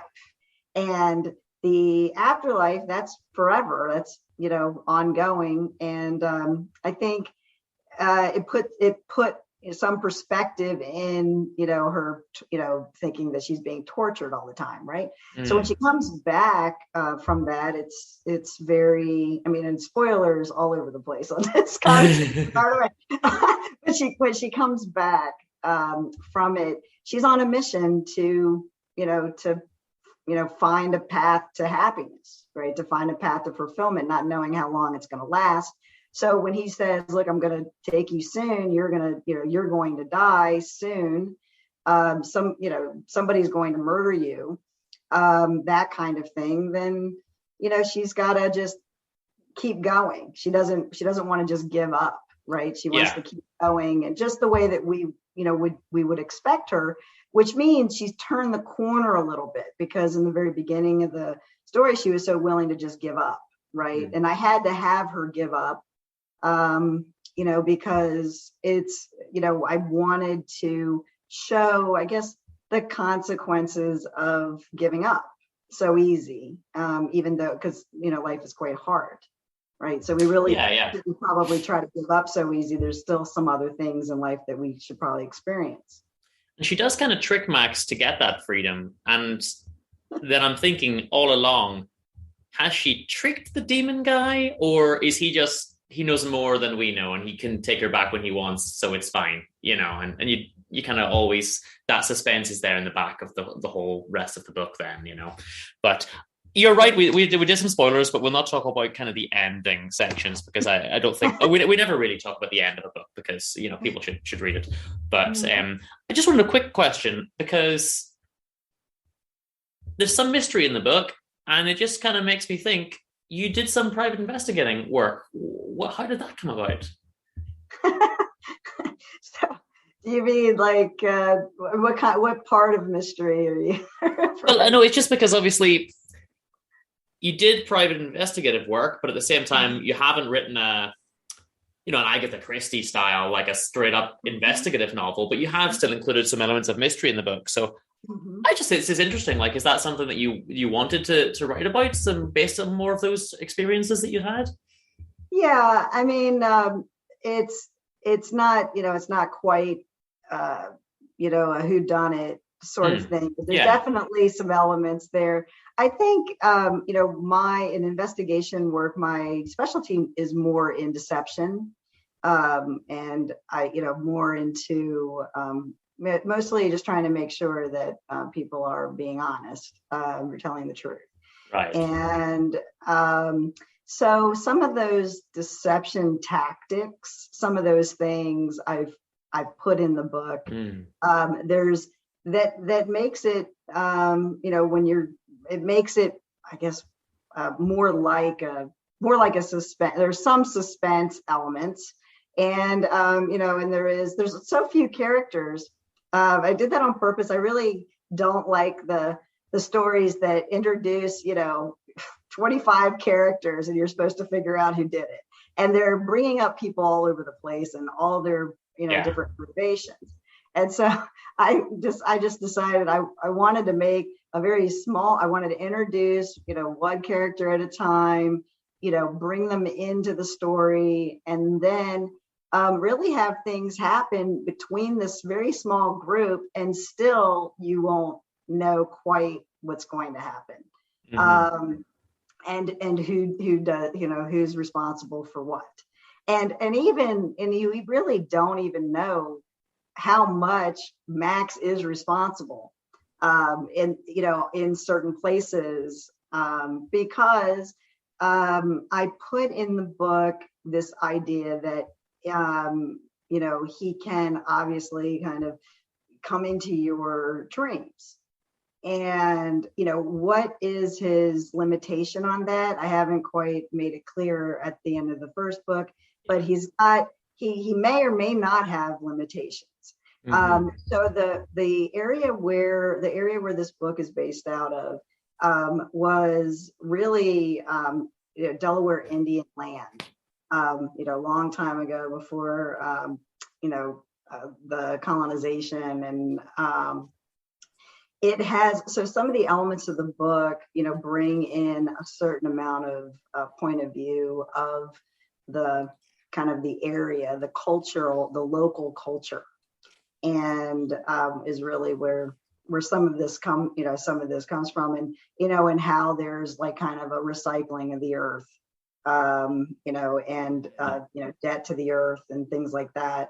All that comes in. It's kind of much more cultural for the area, and you really, but so if you can imagine, Max is able to enter the dreams of at least in the area, maybe he can enter the dreams even if you leave, and really you don't know. You get a hint of that because they do go off quite far away, and it seems that she's experiencing having Max there, and you just don't know if she's just imagining it or not. That's the problem. Yeah, and that's kind of goes back to what I said at the beginning. Not everything is made clear. You did say there at the end of the first book, so is there going to be a sequel? There's not a sequel yet. It's my intention. I actually, you mentioned private investigation. I have a investigation company, and it's been quite busy. And so when COVID was going on, everything was slower, and I thought, well, I'm gonna knock out these 3 books. So I have intentions of 3 books. So we will, and I have outlined a second book, and it's just a matter of how much time in between will be. But yes, I've got the book. I consider them in, from a story point of view, I see them as, 3 books. Cool. Possibly more, but Sarah's story, really the first book is about how she ended up with superpowers, right? So that's kind of the beginning of how did she end up, with superpowers, and you really don't know much about, what her talents may be and so forth, but really she's on the path of kind of an empowered path, right at the very end, and she's got a lot of superpowers she could potentially use, right? She's got powers from a divine entity, right? So there's a lot of possibilities there. That could go a lot of ways, yeah. And I picked up on your little hint about the sequel, so maybe I'll do my own investigative agency next. I'm very, very astute with that. Now, the last question we always ask every author is, and I never really kind of let anyone prepare for this, so it's going to come out of nowhere, but if there's one book that you've ever read or been aware of, and you've wished, I wish I was the person who'd written that, what would the book be?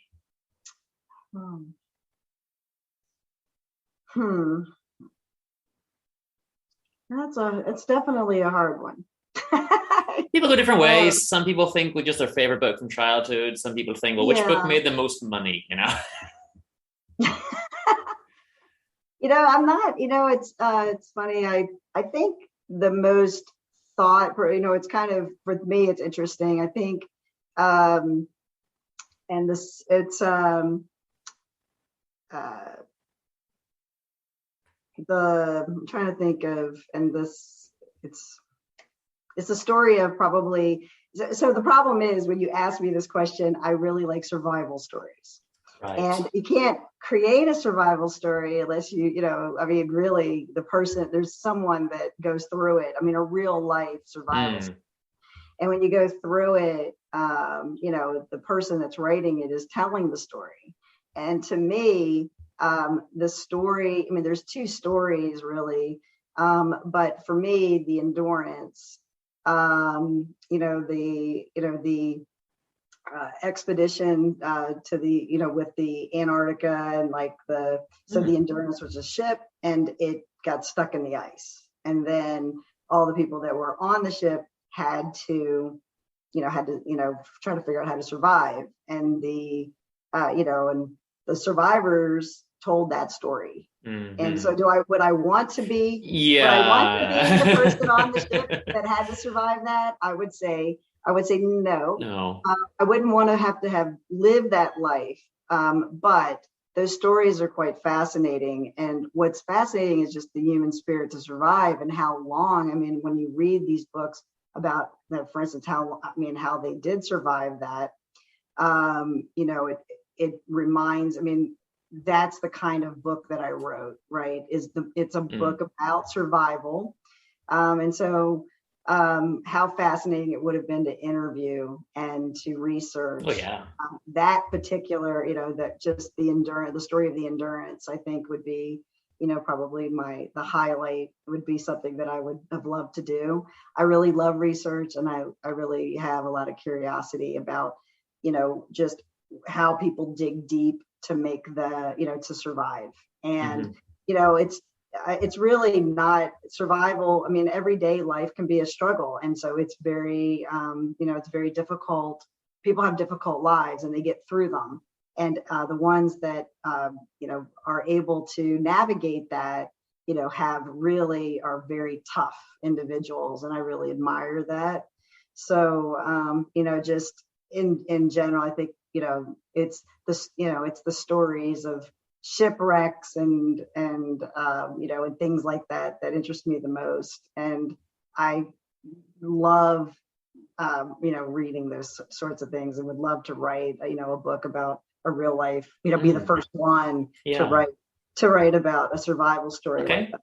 So that's a unique answer. We've not kind of had anything like that before. I wish I could write the book without undergoing the trauma required to have had the experience to write the book. Research the book and then write it. Yes, I don't want to go through anything like that. Well, awesome, Sharon. Thank you very much for calling in, and thanks for your time. And I'll put a wee link to the book in the show notes and things like that, so that people can pick up a copy if they want. And that's us. Thank you very much. Thank you. Thank you so much for enjoying the book, reading the book. I really love it. When people tell me that they've read it, and and I'm happy to answer any questions if anybody sends me any, and would like to have, I guess, insights into the book. So I appreciate it very much. Well, enjoy the rest of your evening. Okay. Thanks. All right. Wow. What a surprise! But S.A. Sutila herself calling in to have a chat about the stealing. The amount of coincidences on this. I just can't believe it that it happens all the time here, Yeah, so, and thestealing.com is where you can read about it. But I'll put the links and things in the notes as always. It's a really, really cool book, so I'd really, really recommend it to anyone. Look, we've spent so much time on last month's episode that we're going to try to do this one a little bit shorter. So let's wrap it up a little bit. I do need to mention our sponsor, inspired by the Perfume. This month we are sponsored by killerperfume.gov. So if you want a perfume that may or may not be lethal, that's where you can get it. Little after, or it might make you quite. It might have an aphrodisiac effect. It might. You never know. It's a risk that you should be willing to take for beauty. Aphrodisia or death. Yes. PJ, shall we close with our recommendations? Indeed, go ahead. Mine is very, very simple, very straightforward. The complete works of Plato. So we used to joke about this a decade ago that I would kind of go to the disco with the complete works of Plato under my arm, Yes, indeed, And because you did read the whole complete works all at of age 18 or 19. Yeah. I don't know if I recommended this before because I never keep track of the recommendations and I never put them in the show notes. But if I have, look again, because if you didn't take the recommendation the first time, take it this time. Dialogues, Plato, putting all but one have Socrates as the main character. He's funny, he's witty, he's giving Socratic irony. It's this idea about walking around Athens, having a dialogue with these sophists who profess to be smart and are teaching people, and Socrates just pokes holes in everything they have to say and shows that they don't really know anything. The Euthyphro is the shortest one, and it touches on religion. So if you want to try one without like a big one, try the Euthyphro. That's it. But if you're interested in philosophy, particularly the old stuff, Socrates, Plato, all these guys, then I would say just literally the complete works of Plato. You can get it in one big volume. And it is the foundation of philosophy, everyone. So it literally is, yeah. So yes, Aristotle came afterwards, but everyone's been influenced by Plato, especially this idea of there being basically the idea of reality being based on a higher ideal. But Aristotle might have something different to say, and essentially philosophy is just a dialogue of Aristotle and Plato. Plato's like Chuck Berry, right? The father of the whole genre. There you go. You got it. One. There you go. So PJ, have you got a recommendation for us? Talking about a book that depicts the 20th century, the 100-year-old man who. How could I forget it? The 100-year-old man who climbed out of the window and disappeared by Jonasson. Right. A Swedish novel I read a few years ago. And it's very similar to The Discovery of Heaven, but a lot more comedic in the sense of it does describe humanity in the 20th century was a character who basically just travels around the world and it's just by accident it ends up with these famous people. And you really get to see what it's like to be in Soviet Russia or in communist China. What's it like, especially being Sweden around that time, of course. Even what happens was again the atomic bomb, and because basically the 100-year-old man is kind of like invents bombs. It's kind of like a thing, and he's kind of responsible for some terrible things that happens. And yes, there we go. And his best friend is Einstein's twin brother, who just no one knew about and doesn't exist, but never existed, but supposedly in this book. Okay. And it's very amusing. It's really amusing. And I also enjoy, just like with the Discovery of Heaven, the interplay of history and just like, oh yeah, I recognize that. And some are more niche and some are more obvious. Okay. Really recommend that book. Well, there you go, guys. We've gone all over the world and the time periods with our books today. I think it's my turn to go for a closing song, so I'm going to play my new song, The Fire's Burning Bright. I'll get the DJ to spin that record in a moment or two. Yeah. I just want to mention again, get us on the Instagrams and the social medias, booksboys.com, all the places, Apple, Spotify. You can listen to us wherever. But most importantly, if you want more, if you want all of our extra shows, Playboys, Film Fellows, Poetry Pals, interviews from the Vault, Dark Place Dreamers with Dark Place Robert, you can get all of that at our Patreon. So patreon.com/booksboys. And you can also recommend books for us, and you can get t-shirts and all the things that you want. If there's a thing you want in the world, we're probably offering it. We're not legally held to those terms though, please. But it's £2.50 or $3 a month is the lowest tier. So it starts pretty cheap. It's basically just a gift for you guys. It is our gift to humanity. You. So to humanity, to society, right? We're the living legends, the benefactors, But anyway, that's been episode 20 of Books Boys. In only one more year, we'll hit the big 21, and then we'll be real adults. In America, we can drink, So, God knows what we'll be reading then. Wow. But guys, this has been episode 20 of Books Boys. If the DJ would go ahead and spin the record, we'll be back in about a month. And get lit, as in read. See ya. The fire's burning bright for your love tonight. The fire's burning bright, my love. The fire's burning bright for your love tonight. The fire's burning bright, my love. The The fire's burning bright for your love tonight. The fire's burning bright, my love. The fire's burning bright for your love tonight. The fire's burning bright, my love. When you tussle your hair like you just don't have a care, and you flash me a smile, my love. When you blow me a kiss like Cupid's arrow, it won't miss, and you say I'll be there in a while, my love. The fire's burning bright for your love tonight. Woo! The fire's burning bright, my love. The fire's burning bright, oh, it's bright for your love tonight. The fire's burning bright, so bright, my love. When you emerge from the mists and you blow me a kiss and you walk towards me, my love, and you hold my hand, then you make me understand all your secrets I can see, my love. The fire's burning bright for your love. Oh, for your love, baby. Fire's burning bright. Burn so bright, my love. Wow. The fire's burning. That fire is burning bright, baby. For your love tonight. Whoa. Fire's burning. Fire's burning so bright, my love. Wow.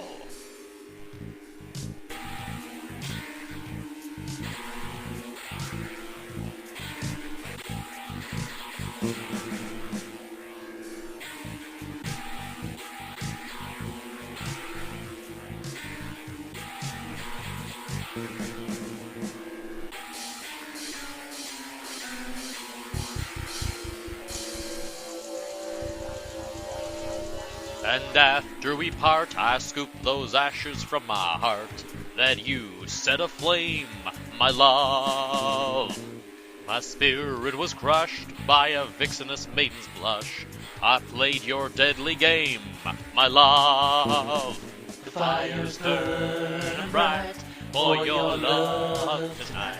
The fire's burning, that fire's burning bright, baby, my love. Whoa! The fire's burning, oh, so bright, for your love tonight. Wow! The fire's burning, fire's burning bright for you, baby, my love. The fire's burning bright for your love tonight. Fire's burning bright, my love.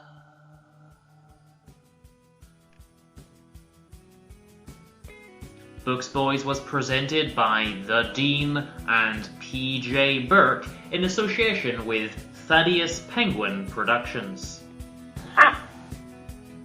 This episode was brought to you by our sponsor, Killer Perfume. If you would like to get in touch, you can email us at booksboys@hotmail.com or visit us at booksboys.com. The intro uses Driving in the 70s from the Of Soundtracks and Garage Bands EP by Trapdoor. And the outro uses Dog's Light by Bravo Max from the album of the same name. All music used is either podsafe or used with permission. If you'd like to support the show, go to patreon.com/booksboys, get the show early and all of our bonus Spoof Fan the Boys shows, and you can also check out our music on Spotify or Apple Music. Thank you kindly for listening to us. Please tell your friends, and come back next time for another episode of Books Boys. Read some books! Hello there! Can you hear me? Yes, I can hear you. So the only way to make these episodes just get longer and longer every month is if we just start reading the books in a live stream, right?